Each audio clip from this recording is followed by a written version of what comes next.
Good morning. तो आज चल रहे हैं एप्लीकेशन ऑफ गॉस लॉ में पहला टॉपिक देखते हैं।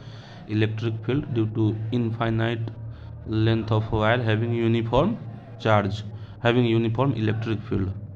लास्ट चैप्टर में हम लोग देखे थे इलेक्ट्रिक फ्लक्स और गॉस लॉ के बारे में। तो इलेक्ट्रिक फ्लक्स देखे थे कि कैसा क्वांटिटी था, स्केलर क्वांटिटी था, क्योंकि वहाँ पे कॉस थीटा का यूज होता था। उसके बाद उसका एसआई यूनिट देखे थे। हाँ, एक चीज़ मिसिंग हुआ था लास्ट लेक्चर में, वो इनक्लोज सरफेस जो हम लिखते हैं, तो जब फाई लिखते थे कि टोटल फ्लक्स, जैसे लिखे थे कि टोटल फ्लक्स, तो यहाँ जब हम लिखे थे E.dA, तो इस पर एक लगा दीजिएगा, इनक्लोज सरफेस है ना, तो ये इंटीग्रल के ऊपर इनक्लोज कर देना है। तो ये हम लोग देखे थे लास्ट लेक्चर में कि क्या होता है गॉस लॉ। अब आते हैं एप्लीकेशन ऑफ गॉस लॉ। तो आइए देखते हैं application of Gauss law. Application of Gauss law.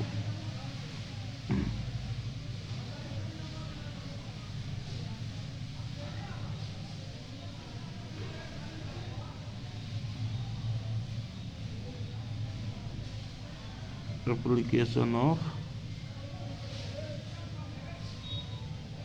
Gauss law. इसमें पहला जो है, कहाँ इसका यूज करके हम इलेक्ट्रिक फील्ड निकालते हैं, तो पहला है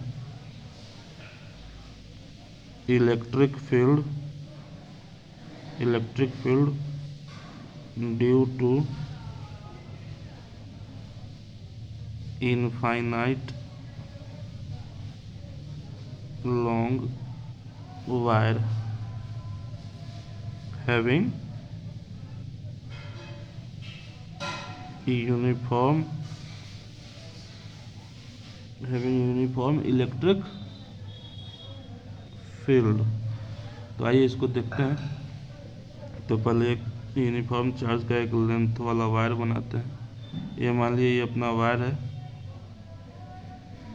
चार्ज ये थोड़ा टेढ़ा लाइन हो गया है, सीधा लाइन करना है इसको। इस पे चार्ज है, इनफाइनाइट लेंथ का है।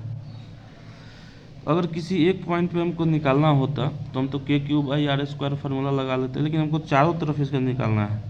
तो इस तरफ इसको अगर 3D में रखेंगे तो इसे इधर भी निकलेगा, इधर भी निकलेगा, इधर भी निकलेगा, पीछे ऐसे हर तरफ निकलेगा इलेक्ट्रिक फील्ड।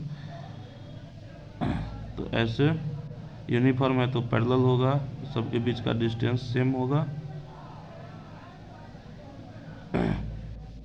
तो हम बना दिए।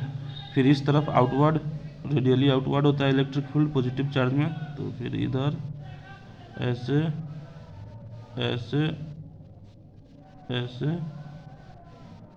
ऐसे ऐसे हो गया, मान लेते हैं कहीं पे।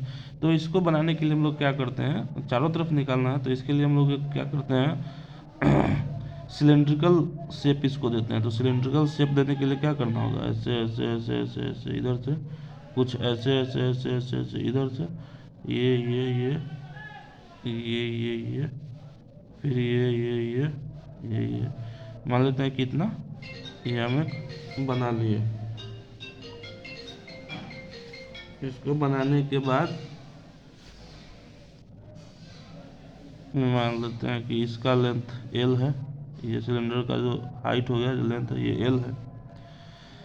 तो अब यहाँ पे क्या होगा,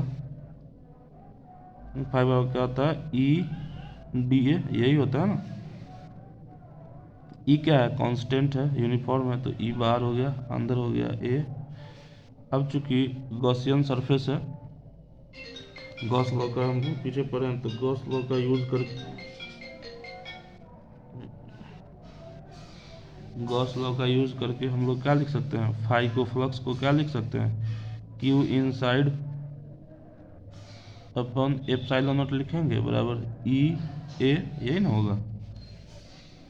तो चूंकि Q अपन एप्सिलॉन नॉट बराबर क्या होगा, E, और A सिलेंडर का एरिया क्या होता है, तो 2πr, मान लेते हैं सिलेंडर है, तो यहाँ से यहाँ ये इलेक्ट्रिक फील्ड है, ये R है, तो सेंटर से इसका डिस्टेंस R हो गया, और हाइट क्या है, L लगा दिए।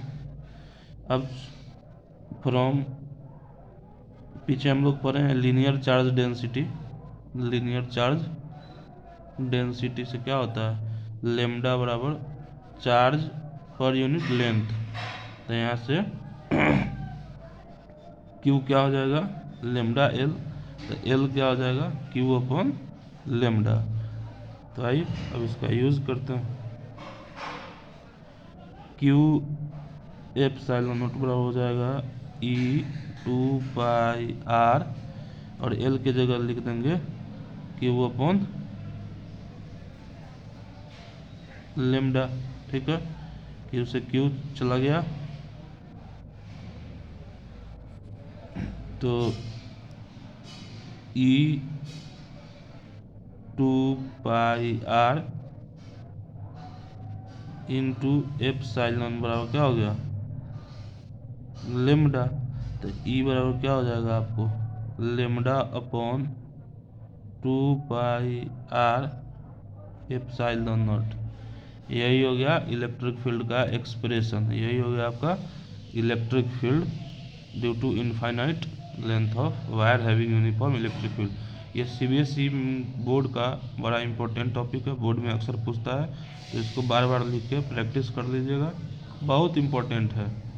एक बार फिर से देख लीजिए, मेरा राइटिंग अगर नहीं दिखे तो नज़दीक कर दिया है camera. Electric field due to infinite long wire having uniform electric field, ये फिगर है, ये इसका मैथमेटिकल एक्सप्रेशन। ठीक है, तो अब तक के लिए इतना ही, इसको अच्छे से लिख लिख के प्रैक्टिस कर लीजिएगा। फिर मिलते हैं नेक्स्ट टॉपिक के साथ।